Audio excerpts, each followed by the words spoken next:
এই চ্যানেলটি কোনো হিংসাত্মক, ক্ষতিকারক বা অবৈধ কার্যকলাপ প্রচার করে না। এই চ্যানেলের সমস্ত তথ্য শুধুমাত্র শিক্ষামূলক উদ্দেশ্যে পরিবেশিত। বর্ষার মরশুম তো চলছে। এই বর্ষার মরশুমে আপনার পাতে কি ইলিশ পড়েছে, নাকি এখনো অপেক্ষা করছেন একটু দাম কমার? ইলিশের দাম বাজারে এখন ঠিক কত চলছে বলুন তো? ইলিশ নামটা শুনলেই বাঙালির মন কেমন করে ওঠে, যেন এক আবেগ, এক পুরনো প্রেম। কিন্তু আপনি কি জানেন, এই ইলিশ মাছ শুধুই রান্নাঘরের বিষয় নয়।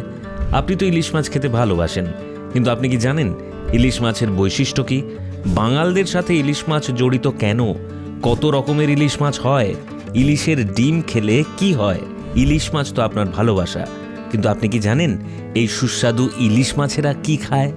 ইলিশের ইউনিভার্সে প্রবেশ করার আগে আমাদের চ্যানেল যদি এখনও সাবস্ক্রাইব করে না থাকেন, তাহলে সাবস্ক্রাইব করে দিন আর প্রেস করে দিন বেল আইকন, যাতে আমাদের পরবর্তী ভিডিওগুলো আপনার কাছে পৌঁছে যায় সবার আগে। ভিডিওটি শেষ পর্যন্ত দেখুন, কারণ ভিডিওর শেষে আপনাকে এমন এক জায়গার সন্ধান দেব যেখানে আপনি এই বর্ষার মরশুমে ইলিশ পেয়ে যাবেন একেবারে সস্তায়। তাহলে আর দেরি না করে শুরু করা যাক আজকের ইলিশ যাত্রা। টেনুয়ালোসা ইলিশা বা ইলিশ একটি সামুদ্রিক মাছ হলেও ডিম পাড়ার সময় এদের আসতে হয় মিষ্টি জলে, অর্থাৎ নদী বা মোহনায়। এমন মাছকে বলা হয় ক্যাটাড্রোমাস। এটি মূলত বঙ্গোপসাগরের উপকূলীয় অঞ্চল, মেঘনা, পদ্মা, গঙ্গা ও ইরাবতী নদীর মোহনায় পাওয়া যায়। বাংলাদেশে এটি জাতীয় মাছ এবং পশ্চিমবঙ্গের খাদ্য সংস্কৃতিতেও এর জায়গা প্রায় অপরিবর্তনীয়। ইলিশ মাছের বৈশিষ্ট্য বেশ অভিনব।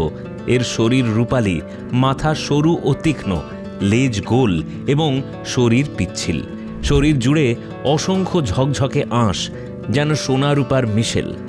এই মাছের শরীরের গঠনই তাকে অন্যান্য মাছ থেকে আলাদা করে তোলে। কিন্তু শুধু চেহারা নয়, ইলিশের ভেতরের গঠনও চমকপ্রদ। এর পেশির গঠন এতটাই কোমল এবং তেল সমৃদ্ধ যে রান্না করলে মুখেই গলে যায়। এর মধ্যে থাকা ওমেগা 3 ফ্যাটি অ্যাসিড হৃৎপিণ্ডের জন্য উপকারী, ব্রেনের বিকাশে সাহায্য করে, এমনকি মন মেজাজ ভালো রাখতেও সাহায্য করে। এই মাছের ঘ্রাণ আর স্বাদ বাঙালির রন্ধনে এনে দেয় উৎসবের ছোঁয়া।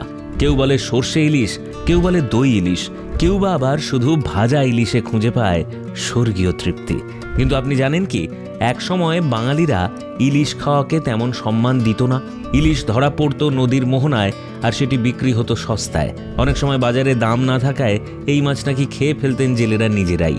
এক সময় বলা হতো গরিবের মাছ ইলিশ, অথচ আজ সেই মাছই হয়ে উঠেছে রাজা। ইতিহাস ঘাঁটলে জানা যায়, মোগল আমলে ইলিশ ঢুকে পড়ে নবাবী রান্নাঘরে। সেখানে ঘি, দুধ আর বাদামের সাথে মিলে তৈরি হতো রাজকীয় পদ। বাংলার নবাবদের হাত ধরে ইলিশ পায় এক অনন্য আসন। এরপর আসে ব্রিটিশ যুগ। ব্রিটিশ সাহেবরা যখন পদ্মার ইলিশ খেয়ে মুগ্ধ হন, তখন থেকেই এই মাছের খ্যাতি বাড়তে থাকে, কলকাতা হয়ে পুরো বাংলায়। আজও যদি আপনি বাজারে যান, দেখবেন পদ্মার ইলিশ, ফরিদপুরের ইলিশ, চাঁদপুরের ইলিশ, এইটাকেই দাম ওঠে আকাশ ছোঁয়া। অথচ দীঘার সমুদ্র তট বা সুন্দরবনের মোহনায় ধরা পড়া ইলিশের সংখ্যাও কম নয়। তবুও পদ্মার নামটাই যেন একটা ব্র্যান্ড।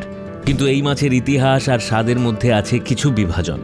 কেউ বলে পদ্মার ইলিশ অনেক বেশি সুস্বাদু, কারণ নদীর গতিপথ অনেক কঠিন, ফলে মাছের শরীর হয় টাইট আর তাতে স্বাদ হয় আরও গভীর।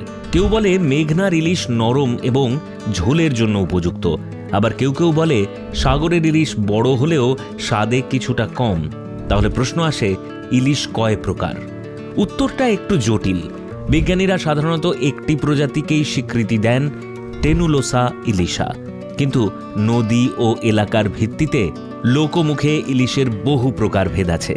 যেমন পদ্মার ইলিশ সুগন্ধ ও ঘন মাংসের জন্য বিখ্যাত। মেঘনার ইলিশ তুলনামূলক ছোট ও নরম গঠনের। হাটিয়া বা ভোলা ইলিশ মাঝারি আকার, রুচিকর। সাগর ইলিশ বড়সড় আকৃতির, তবে কখনো কখনো কম স্বাদযুক্ত। এছাড়া আছে লোকজ নাম, যেমন ঘোলা ইলিশ, বাজে ইলিশ, পালা ইলিশ, দাদা ইলিশ, যা অঞ্চলভেদে বিভিন্ন।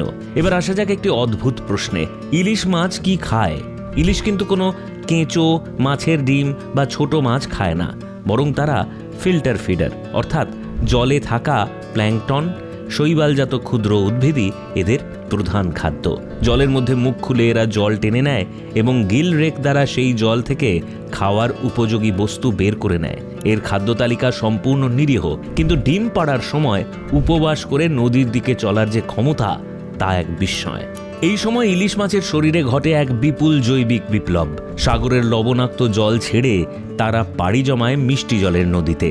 এই রূপান্তর শুধুমাত্র পরিবেশগত নয়, এটি শারীরিক ও হরমোনাল দিক থেকেও অত্যন্ত জটিল ও কষ্টসাধ্য। শরীরের ভেতরে তখন শুরু হয় হরমোনাল পরিবর্তনের বিস্ফোরণ।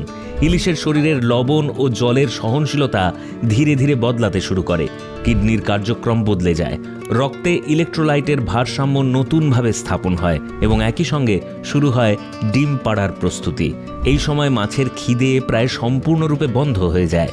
নদীর প্রবল স্রোতের বিরুদ্ধে নিজেদের শরীরকে ছুঁড়ে দিয়ে তারা শুধু এগিয়ে চলে তাদের জন্মস্থান বা ডিম পাড়ার নির্ধারিত অঞ্চলের দিকে। প্রায় 100 থেকে 150 কিলোমিটার পর্যন্ত দূরত্ব তারা পাড়ি দেয় নির্বিচারে, খাবার না খেয়ে। অনেক সময় তাদের শরীর জর্জরিত হয় পাথর, বাঁধ, জাল, এমনকি দূষিত জলে। তবুও তাদের উদ্দেশ্য একটাই, নতুন প্রাণের জন্ম দিয়ে যাওয়া।